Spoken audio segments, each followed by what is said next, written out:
TJ the Wheel Deal coming at you with another whiteboard presentation. Here I'm pitting two positions against each other, BM&R versus MSTR.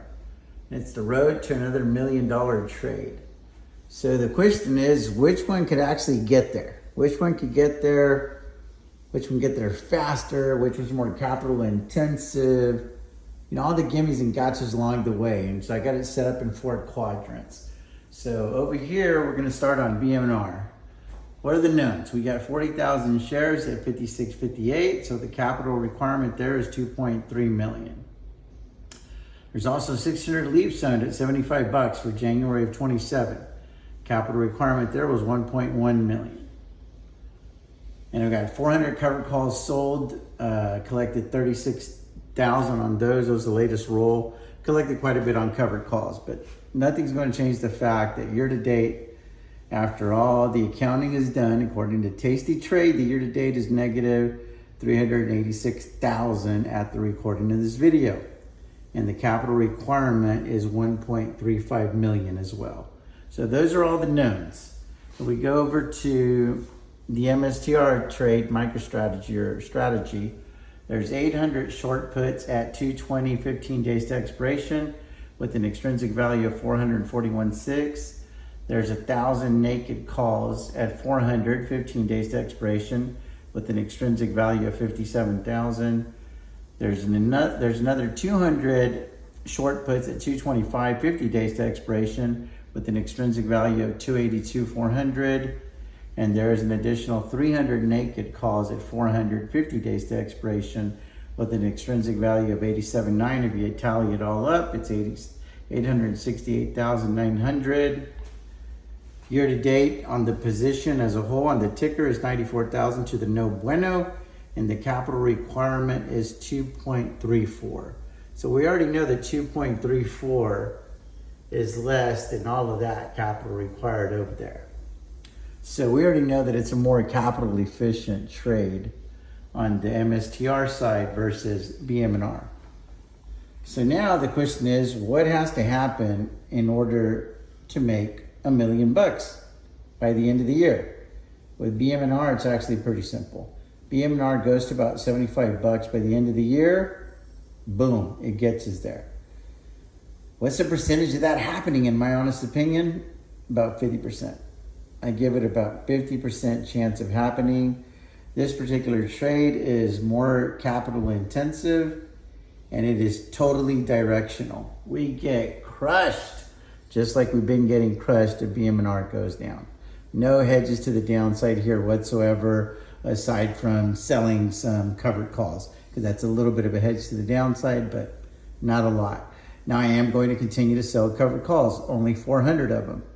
And, you know, these covered calls, the 400 of them, they expire next Friday. They're out of the money at 62.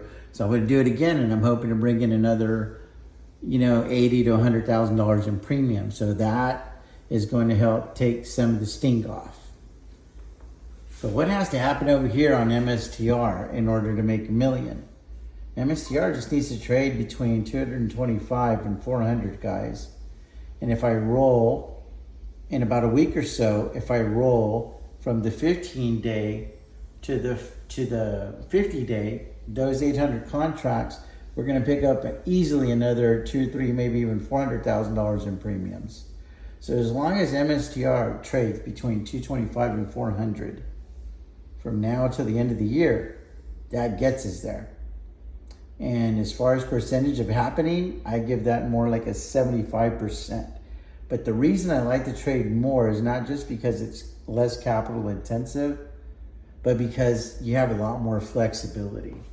Because I started so wide on these strangles, guys, it's a lot easier for me to roll down and out or up and out, whatever the case may be. I can also roll the $400 calls to like 300 and bring in a lot more premiums that way. So there's just more ways for me to squeeze juice out of the lemon on MSTR versus on BM&R. I mean, it's just like over here, it's just like I'm just buying the dip, buying the dip, buying the dip, but it keeps dipping and eventually you don't have any more dip money.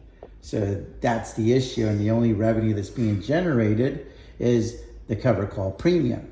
Whenever BM&R bounces up, we can also run the poor man cover call campaign, because I can sell an additional 600 cover calls against those leaps. But right now, in order to do that, it requires a lot of capital because of where the share price is on BM&R.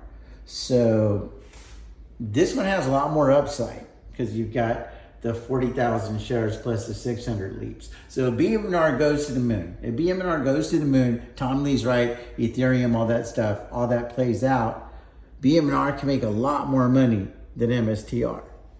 But what's the sure path to $1 million between these two?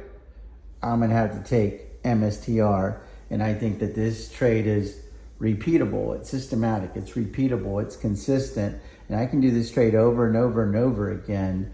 As long as I play it really, really wide, I feel like this is the kind of trade that can bring in $250,000 to $500,000 a month for the next 12 months or so. I'm going to keep it on the books. Anyway, this was a little bit longer than normal. I hope you guys enjoyed it. TJ the Wheel Deal signing off. As always, may your sky stay blue, stock screen. Peace out. God bless you guys.